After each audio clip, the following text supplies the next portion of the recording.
Hello, this is Aaron Mean of SG Gaming Info, and welcome to my video review of Sony Interactive Entertainment's God of War for the PlayStation 4. Kratos returns, and after defeating Zeus on top of Olympus, he wishes for nothing more than a fresh start in a distant land with his son Atreus. When we join the God of War, his wife has passed, and he must embark on a mission to honour her last request, scattering her ashes from the tallest mountain in all the realms. While such a journey sounds easy, Kratos is embroiled in conflict with the Norse gods, who look over all of the 9 realms. Kratos and Atreus face a journey that will see the father and son fracture, understand each other, and finally learn that family stick together no matter what. God of War is an incredibly strong character-driven game, with the game putting a strong emphasis on the struggle that Kratos and Atreus must overcome. These struggles aren't just physical obstacles, as we see Kratos struggle to reconcile with his past and become a better father to Atreus. The main characters of Kratos and Atreus are not the only ones who have struggles, as side characters such as the Dwarven brothers Brock and Sindri must learn to realise that they are better together than they are apart. Going further into the characters, Kratos is far more than he appears. While he is a strict father who is quick to point out Atreus' mistakes, he opens up more and more to his son as the game progresses. Atreus also gets a lot of development. At the start of the game, he follows his father's words without question. But as the game progresses, his character does begin to grow, but this growth isn't always positive.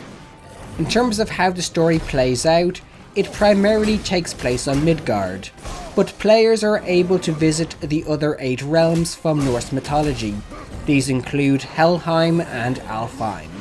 For those who enjoy Norse mythology, God of War is a treat, as the story holds no punches when it comes to depicting the Norse gods, with the likes of Thor depicted as a rather ruthless tyrant, and Balder acting as a loose cannon. What I really enjoyed about this story was the otherworldly feel of the game, as you traverse the world tree and talk to the world serpent, a serpent so big that it encircles the world. God of War truly shines when seen as a father and son adventure. The character growth isn't one-dimensional or just used for window dressing. When Kratos and Atreus argue or fight, the effects linger throughout the entirety of the story. Now let's talk about the combat. And well, combat in God of War is a treat, with fast and fluid melee and ranged combat. In God of War, Kratos has a brand new weapon, the Leviathan Axe. This powerful one-handed axe is much more than it appears, because not only does it do ice damage, but you can throw the weapon and immediately recall it. Atreus also helps in battle by providing range support with various arrows. Now, as I said, combat in God of War is fast and fluid, and the reason for this is due to how you can go from a melee of light and heavy attacks to performing defensive moves such as rolling away from attacks or using your shield to not only block but parry attacks if you time the block right.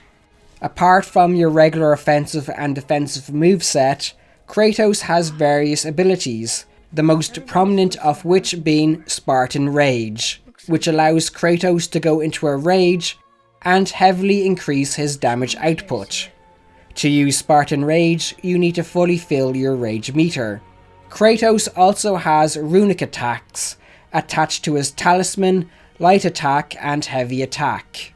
These runic attacks, which are unlocked through various means, gives players an additional attack option when using their shield. Runic attacks include charging at enemies with your shield and a quick healing burst. God of War also has a talent tree that allows you to improve your various combat styles, but annoyingly a lot of the talents are locked behind rather large stat requirements. Now remember I said Kratos can throw his axe and immediately recall it? Well, this ability isn't just something that is great for taking out ranged enemies, as it is more often than not a tool that helps you solve many of the game's puzzles. The Leviathan Axe helps with puzzle solving by allowing you to rotate objects, as well as stopping objects by throwing your axe and freezing it until you recall the axe. The puzzles in God of War are deceptively easy. I often spent several minutes trying to find out how to complete a puzzle, only to realise the solution was staring me in the face. So what else is there to say about God of War? Well, the game does have a crafting system, which allows you to upgrade the stats of your equipment. Crafting is a straightforward experience, with crafting materials coming from the likes of boss battles and chests. Once you have gained enough materials to upgrade your equipment, you need only visit one of the dwarven blacksmiths.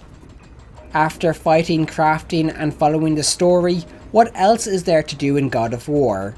Well, there is simply exploring the 9 realms, finding treasure chests, taking on favours from the dwarven brothers, and fighting the various Valkyrie hidden in the game. Looking at God of War's graphics, there isn't much to say apart from the fact that the game is absolutely beautiful, with each realm using colour and objects to separate themselves from each other. However, on the base PlayStation 4, I did notice the occasional drop in frame rate.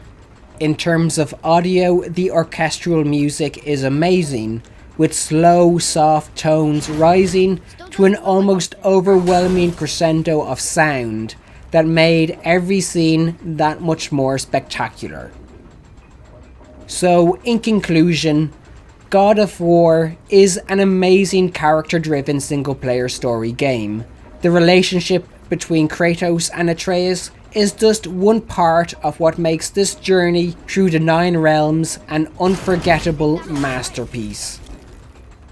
With that all said, I give God of War a score of 10 out of 10, with the game's pros being character-driven story, fast and fluid combat, and amazing soundtrack. Thank you for watching. Please like, favorite and subscribe. For more gaming information, please visit sggaminginfo.com. And don't forget to like us on Facebook at facebook.com/sggaminginfo. And of course, follow us on Twitter at sggaminginfo.